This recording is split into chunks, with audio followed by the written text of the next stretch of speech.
Pasca banjir yang melanda Kota Makassar awal pekan lalu, Badan Amil Zakat Nasional Kota Makassar mendistribusikan bantuan berupa kebutuhan pokok bagi para korban banjir. Bantuan tersebut merupakan zakat, infak, dan sedekah dari warga Kota Makassar yang dikumpulkan melalui Basnas. Basnas memberikan bantuan tersebut di Kelurahan Mangasa, Kecamatan Tamalate. Bantuan secara simbolis diserahkan oleh Ketua Basnas Kota Makassar, Anis Zakaria Kama, kepada perwakilan warga.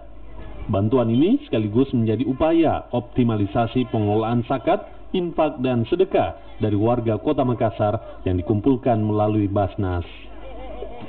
Nah, terkait dengan fenomena yang terakhir ini, banyak keluarga-keluarga kita, terutama keluarga-keluarga yang tidak mampu, yang kena musibah.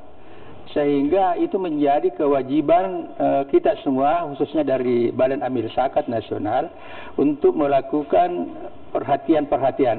Nah, inilah tadi zakat, infak, sedekah yang kami sudah kumpul-kumpul, itu yang akan kami bagikan kepada keluarga-keluarga miskin yang ada di 4 titik.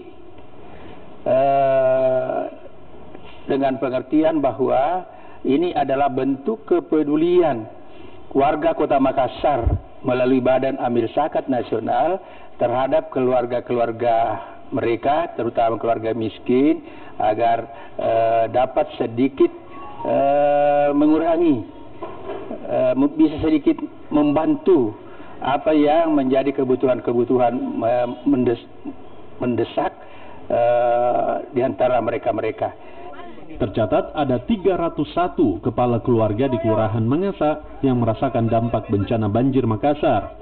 Namun, sasaran Basnas hanya 147 kepala keluarga yang masuk kategori miskin berdasarkan hasil survei. Selain kebutuhan pangan, warga pun masih kekurangan sandang, serta keperluan sanitasi seperti alat mandi dan popok bayi. Yang masih kurang itu yang masalah bantuan seperti selimut, pembalut, popok untuk anak-anak dengan tikar, karena sebagian kan warga basah semua barangnya yang tidak bisa dipakai kembali, kecuali yang bisa dicuci, tapi kan pada rusak semua. Penyaluran bantuan oleh Basnas Kota Makassar juga menyasar korban banjir di Kelurahan Pacerakang, Manggala, dan BTP.